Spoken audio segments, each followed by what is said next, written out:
तो कभी सोचा है कि सरकार के पास पैसा आता कहाँ से है? इसके ना दो मेन रास्ते हैं और दोनों ही हमारी जेब से होकर गुजरते हैं। तो सवाल यही उठता है कि सरकार ये पैसा लेती कैसे है? क्या वो सीधे हमारी कमाई से अपना हिस्सा ले लेती है या फिर हमारे खर्चों के जरिए थोड़ा घुमा फिरा कर? और इसका जवाब जानना भाई बहुत जरूरी है, क्योंकि ये हमारी पूरी की पूरी फाइनेंशियल प्लानिंग पर असर डालता है। देखिए, फर्क जो है ना वो बस रास्ते का है। डायरेक्ट टैक्स, अरे नाम से ही पता चल रहा है, एकदम सीधा रास्ता, मतलब हमारी कमाई से पैसा निकला और सीधे सरकार के खाते में चला गया। वहीं दूसरी तरफ है इनडायरेक्ट टैक्स। ये थोड़ा घुमावदार रास्ता है। ये दुकानदार या किसी कंपनी के जरिए सरकार तक पहुंचता है। चलो, इसको ना एक मजेदार तरीके से समझते हैं, एक आम की कहानी से। मान लेते हैं कि ये जो आम है ये हमारी मेहनत की कमाई है। अब यहाँ देखिए कितना सिंपल है। हमारे पास आम है, मतलब हमारी इनकम, और सरकार ने आकर सीधे सीधे उसमें से अपना हिस्सा मांग लिया। बस, कोई बीच में नहीं, कोई लंबा चौड़ा प्रोसेस नहीं, पैसा सीधे हमारी जेब से निकलकर सरकार के पास पहुंच गया। अरे ये तो बिल्कुल वैसा ही है जैसा हम सब अपनी सैलरी स्लिप में देखते हैं, है ना? मान लीजिए 50,000 की सैलरी है, उस पर 5,000 का इनकम टैक्स कट गया, तो हाथ में कितने आए? 45,000। ये असर एकदम साफ साफ दिखाई देता है और सीधे हमारी सेविंग करने की कैपेसिटी पर चोट करता है।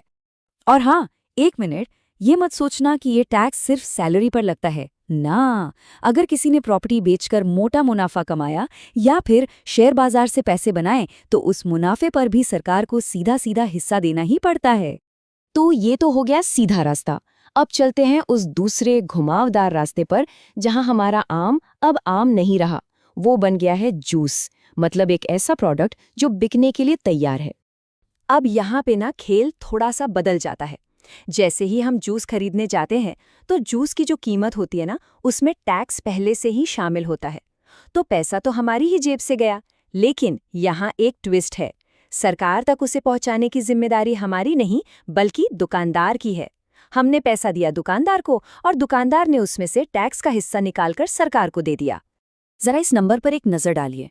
20,000 के फोन पर 3,500 रुपए का टैक्स। सोचिए, ये वो छिपी हुई रकम है जो हम सब देते तो हैं, पर हमें कीमत में अलग से दिखती नहीं।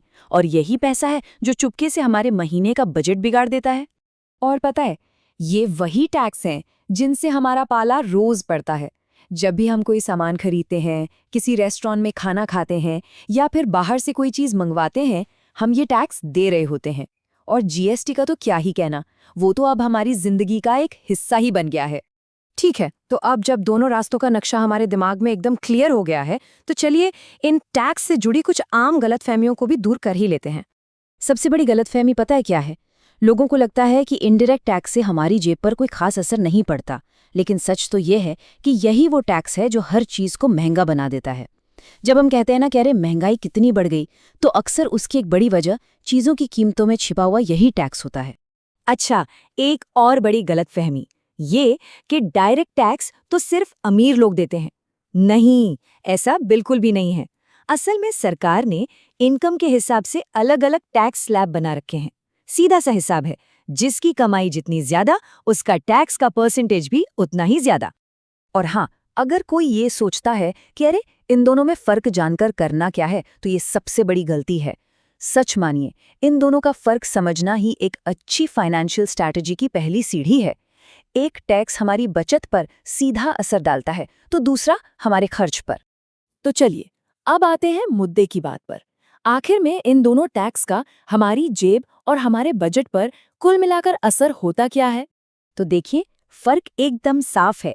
डायरेक्ट टैक्स वो है जो हमारी सैलरी स्लिप में साफ साफ दिखता है, हमारी कमाई पर डिपेंड करता है। दूसरी तरफ है इनडायरेक्ट टैक्स, ये चीजों के दाम में छिपा होता है और ये अमीर गरीब हर किसी को सामान खरीदते वक्त एक बराबर ही देना पड़ता है। और अगर इस पूरी कहानी को सिर्फ एक लाइन में समेटना हो, तो वो ये है। डायरेक्ट टैक्स का मतलब है सरकार सीधे हमारी कमाई से पैसे ले रही है, और इनडायरेक्ट टैक्स का मतलब है सरकार हमारे खर्चों के जरिए घुमाकर पैसे ले रही है। तो इस सब का असली फायदा क्या है? फायदा ये है कि अब पैसों से जुड़े बेहतर फैसले लिए जा सकते हैं, अब हमें पता है कि हमारी टेक होम सैलरी पर डायरेक्ट टैक्स का असर है और हमारे महीने के राशन पानी और बाकी खर्चों पर इनडायरेक्ट टैक्स का। और बस यही समझदारी एक स्मार्ट टैक्स डिफिशिएंट प्लानिंग की तरफ पहला कदम है।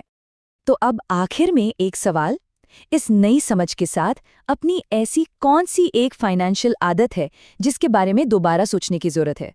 अपनी बचत के बारे में या अपने खर्चों के बारे में? इस पर सोचिएगा जरूर।